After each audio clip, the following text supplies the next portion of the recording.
Salut les gars, bienvenue à vous sur la chaîne. Aujourd'hui, première vidéo dans la chronologie de la préparation de la 106.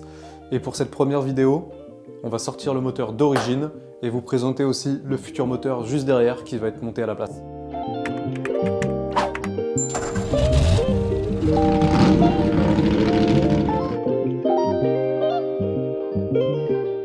Et voilà, le fameux moteur, retour maison. J'ai trouvé mon TU5 JP4. Merci à Enzo qui me l'a vendu. Direction le garage, mettre le moteur sur son support moteur, ensuite la 106 sur chandelle et attaquer le démontage. Allez, ciao!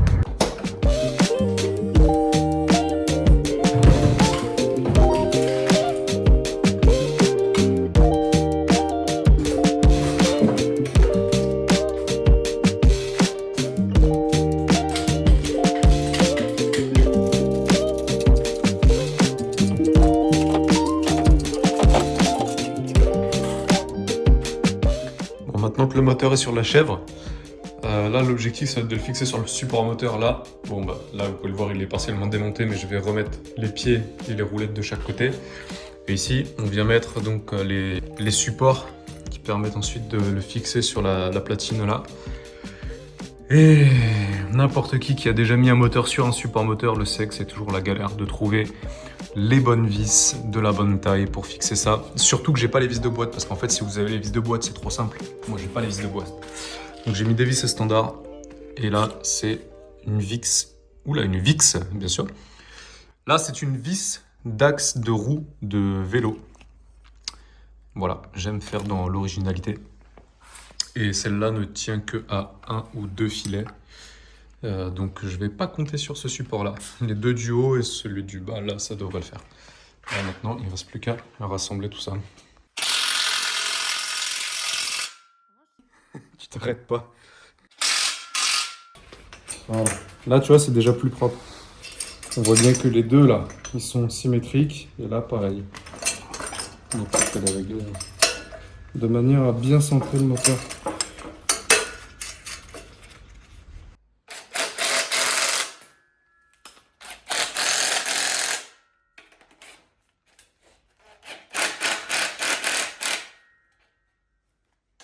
Et lui...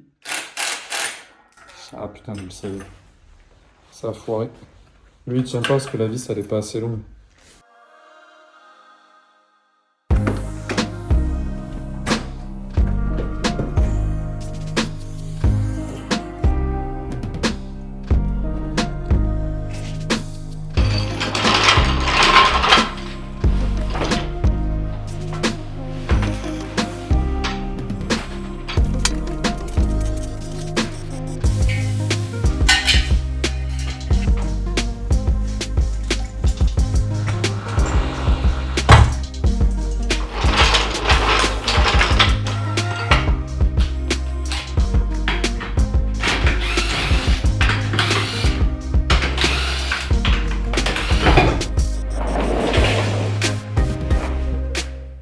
Détermination.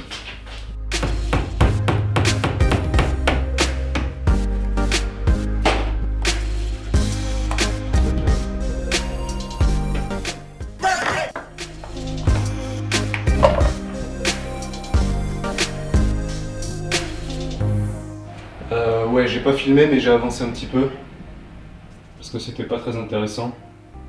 Mais voilà, faut sortir le moteur, de toute façon il va falloir en mettre un autre donc. Putain, là comment on le câble.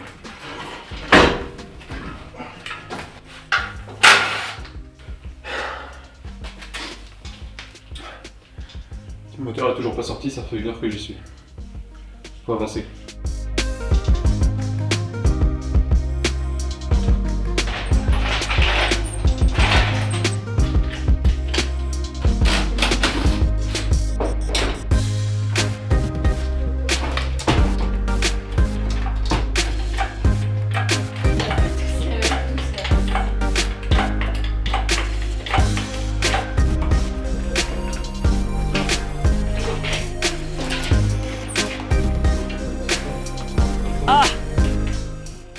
Ah si, c'est quand même gros ça, le câble d'embrayage.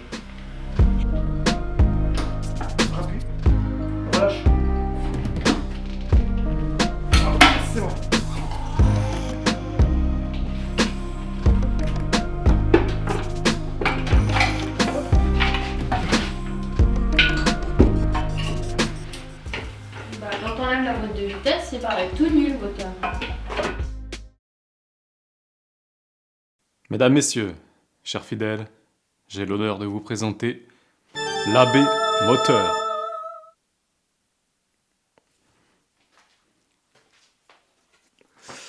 Voilà, c'est tout pour moi. Comme vous l'avez vu en début de vidéo, avant de retirer son moteur, je suis déjà allé chercher son remplaçant, le fameux 1.6 16S. Miracle, j'ai même réussi à vendre le moteur. Vous l'avez vu maintenant, le moteur est déposé. Il va falloir s'attaquer à la partie compartiment moteur. Donc dans la partie compartiment moteur, qu'est-ce que je vais faire? Eh bien, je ne vais pas réinventer la roue, pas besoin. Il y a déjà tout qui a été fait sur ces caisses-là. Comme c'était des caisses qui roulaient en 106 groupe N, groupe A, Rallye, 106 Maxi, etc. Il y a beaucoup de docks chez Peugeot pour mettre à niveau ces voitures pour un usage sportif. Donc clairement, je suis pas allé chercher bien loin. Sur internet, j'ai toute la documentation. Donc déjà, pour la partie compartiment moteur, ce qu'il va falloir faire, c'est renforcer le châssis. Parce que, comme beaucoup le disent, le châssis d'une 106 d'origine, c'est un chamallow, un chewing-gum ou un bambou, je ne sais pas trop, quoique le bambou c'est peut-être plus rigide. Donc pour ce faire, eh bien, je vais commencer dans un premier temps par renforcer les zones qui sont décrites dans le manuel Peugeot Sport. Donc tout un tas de contre-tôles qui sont juste pointées d'origine, qui vont être renforcées via des chenillages, là, des cordons de soudure, et d'autres parties de la caisse qui vont être renforcées grâce à l'ajout de plaques en métal. Alors ces plaques en métal, on trouve des kits déjà tout faits, pour un prix un peu élevé, mais pour ce que c'est, on va dire, relativement correct. Pour ma part, j'ai déjà trouvé une partie des pièces d'occasion sur le Bon Coin, donc neuves hein, forcément, mais d'occasion, donc moins cher. Et les autres morceaux de tôle, je pense que je vais essayer de les faire moi-même. Pour ce qui est des tôles relativement simples, où c'est juste des découpes avec des pliages à l'équerre, et des trous à faire. Donc une fois que ça sera fait, il va falloir procéder donc déjà à retirer tout ce qu'il y a dans le compartiment moteur. Une fois que tout sera retiré, lui faire un bon coup de nettoyage, préparer les endroits où il va falloir ressouder, donc c'est-à-dire décaper la peinture, ressouder. Dans la foulée, il va falloir traiter pour pas que ça rerouille derrière, parce que c'est pas le but. L'idée c'est quand même d'en faire une voiture qui soit durable dans le temps, et pas qui rouille au bout de 2 ans. Donc la prochaine vidéo sera dédiée à ce compartiment moteur. Vous verrez toutes les étapes que je vais mettre en place. Vous verrez tout le processus pour le renforcement de la baie moteur. C'est la première fois que je fais ça. Peut-être que je vais faire des boulettes, peut-être que je vais bien m'en sortir. Surprise. Après, je suis là pour vous montrer en toute transparence ce que je fais sur la voiture, les réussites comme les moins bonnes. S'il y a des préparateurs qui voient ce que je vais faire, ils vont peut-être rigoler parce que ça, ils vont l'avoir fait 100 fois, donc les mecs savent ce qu'ils font. Je sais souder, c'est pas le problème, mais après, ça va être pour souder sur la caisse les bons endroits. Normalement, ça devrait bien se passer, mais on sait jamais. Pour les renforts, c'est pareil. J'espère ne pas avoir de mauvaises surprises. La préparation pour la peinture, tout reponcer la baie moteur, faire des travaux de finition, ensuite acheter la peinture, quelle teinte je vais mettre, où je vais l'acheter aussi, et ensuite la peinture, est-ce que je le fais moi-même, est-ce que je le fais faire clairement, pour une notion de coût, je pense que je ferai la peinture moi-même, surtout que là il s'agit du compartiment moteur, même s'il y a 2-3 coulures, c'est pas vraiment grave, surtout quand on voit la place que prend le 1,6 litre dans le compartiment moteur, clairement on verra plus grand chose, mais au moins ça sera propre au niveau de la peinture. Donc il y a déjà un beau chantier qui m'attend niveau compartiment moteur. Une fois qu'il sera terminé, on passera dans une autre vidéo à la suite. Je pensais faire le moteur, mais je vais peut-être pas m'y attaquer tout de suite parce que le moteur c'est un budget beaucoup plus conséquent. Et pour l'instant, j'ai pas encore tout ce qu'il faut pour le moteur. Parce que je réunis les pièces petit à petit en fonction des bonnes occasions que je peux trouver. Donc clairement, ça prend du temps de réunir toutes ces pièces. C'est la contrepartie de ne pas acheter du neuf, mais c'est comme ça qu'on peut faire un projet low cost. Donc, parmi les pièces que j'ai déjà réunies pour ce projet, ce sont les bras de train arrière, une traverse que j'ai également récupérée. Donc pourquoi je récupère pas ce train arrière là? Tout simplement parce que la poutre en soi je peux la récupérer, il n'y a pas de problème. Mais les bras de train arrière sur les 106 classiques comme celle-ci, les bras ne sont pas prévus pour recevoir la barre anti-roulis à l'intérieur. Donc j'ai trouvé des bras d'occasion avec cette barre anti-roulis et les couteaux. Le seul problème, c'est que forcément, la barre de torsion et les 2 autres barres stab sont d'un diamètre d'origine, donc il faudrait que j'en trouve d'un diamètre supérieur, mais évidemment, ça vaut beaucoup trop cher. Donc, en attendant, ça ne m'empêche pas de déjà refaire le train avant, c'est-à-dire le nettoyer, le repeindre, changer les roulements dessus, parce qu'il va falloir remettre des roulements neufs, doubler les roulements, c'est ce que j'avais fait également sur ma 206 S16. Ça coûte pas beaucoup plus cher, c'est juste qu'on achète 4 kits ou 2 kits, ça dépend si c'est par paire ou par côté. On double les roulements et au moins déjà ça limite l'usure sur les axes. Sur ma 206 S16, j'avais même percé, rajouté des graisseurs au niveau de la portée entre les deux roulements que j'avais blindé à la pompe à graisse. Vous l'avez compris, la prochaine vidéo sera sur la réfection du train arrière, mais avant ça, j'ai déjà cette vidéo à tourner, et surtout, au-delà de tourner la vidéo, c'est faire ce chantier qui va quand même être un petit peu colossal, je pense, mais très plaisant à faire. En soi, c'est pas ce qui coûte le plus cher, ça va surtout être du temps, du travail, beaucoup d'huile de coude. Faudra mettre un bruit là de montage.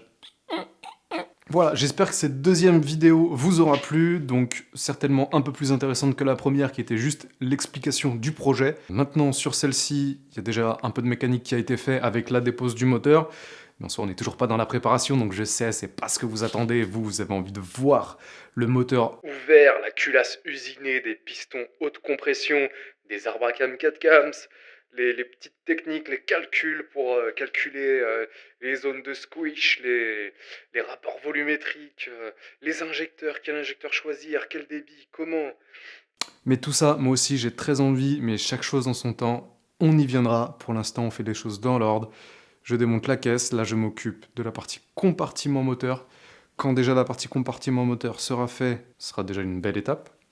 Viendra le train arrière, et quand le train arrière sera fait, je m'attaquerai au moteur, parce que quand il n'y aura plus que le moteur à faire, qui sera clairement le plus gros budget de cette prépa, le moteur, eh bien c'est qu'on aura bien avancé, c'est qu'on sera sur les travaux de préparation du moteur, que la caisse sera prête à le recevoir, et ensuite on verra les boîtes de vitesse, les trains roulants, etc. Je pense que le projet durera plusieurs mois, il y aura des vidéos sûrement jusqu'au début de l'été 2026, en fonction de ce que je prévois de faire. Si tout se passe comme prévu, bien entendu, soit ça va plus vite, tant mieux, soit ça va moins vite, mais tant pis. Mais je ferai au mieux dans tous les cas, pour donner vie à ce projet et surtout le partager de manière authentique. Je vais essayer de tabler sur une vidéo toutes les 2 semaines, c'est-à-dire que là, on est vendredi, cette vidéo, il faudrait que je la sorte, donc dimanche, que je la monte. Ça représente pas mal de boulot, mais si je veux tabler sur une vidéo toutes les 2 semaines, ça va être ça. Donc après, à partir de maintenant, j'ai 2 semaines pour préparer la baie moteur, filmer, monter et vous partager ça. Allez, c'était Clem, ciao! Cause I don't give a fuck what you say. Yeah, I'ma do shit my way. So you can go kick rocks, I'ma stack bricks up, build what I want to make.